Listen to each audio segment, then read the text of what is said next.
हो कास्तकार जयपाल भांडारकर तुम्हीच का? हो साहेब, बोला ना, कोणता काम होता?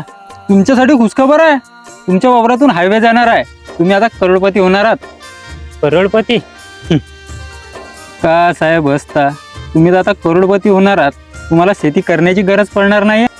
साहेब, तुम्ही पण आम्हा शेतकऱ्यांची चेष्टा करत्या. यात कशाची चेष्टा आहे साहेब? साहेब, तुम्हाला दिसते फक्त हे शेती नाही, तर माझ्यासाठी माझी हे काळी आई आहे. साहेब, याच शेतीत मी लहानाचा मोठा झालो आणि याच शेतीमुळे आज माझ्या घरात चूल पेटते. तुम्ही म्हटल्या ना करोडपती होणार. साहेब, हायवे माझ्या शेतातून जाणार आणि त्याचबरोबर पिढ्यानं पिढ्या जपली जाणारी शेतीसुद्धा माझ्या हातून कायमची निघून जाणार. हायवे तुमच्या वावरातून जाणार आहे म्हणल्यावर सरकार तुम्हाला त्यासाठी चांगला फायदा करून देईल ना. मग एवढा विरोध कशासाठी करता? साहेब, ही साधीसुधी जमीन नाही, तर हे बारमाही पिकणारी जमीन आहे. या शेतीत वर्षभर काही ना काही पिकते आणि या जमिनीमुळे माझ्या कुटुंबाचा पोट भरते. हो, पण यासाठी सरकार तुम्हाला चांगला मोबदला देईल ना. साहेब, तुम्हाला जर हायवेच न्यायचा असेल तर अशी जमीन पकडा ना ज्या जमिनीत काहीच पिकत नाही. आमची बारमाही पिकणारी जमीन का? साहेब, तुम्ही कितीही किंमत दिल्यानं तर या शेतीपेक्षा माझ्यासाठी काहीच मोठं नाही, कारण या शेतीवर माझं पूर्ण कुटुंब चालते.